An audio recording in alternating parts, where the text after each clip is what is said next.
Projekta mērķis ir atvieglot tiešsaistes maksājumu un lietotāja autorizēšanas funkciju ieviešanu uzņēmumu, valsts un pašvaldību iestāžu interneta vietnēs ar paaugstinātām drošības prasībām.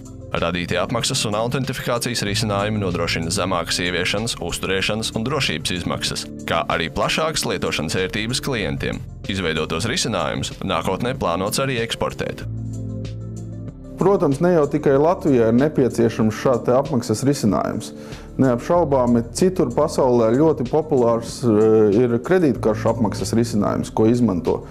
Bet ir gan kredītkaršu, gan PayPal risinājums, dažādi risinājumi, un atkal ir nepieciešams to integrēt savos lietojumos. Un tas mūsu piedāvājums ir apvienot arī šos visus risinājumus, lai būtu ērti arī ne tikai Latvijā, bet ārpus tās.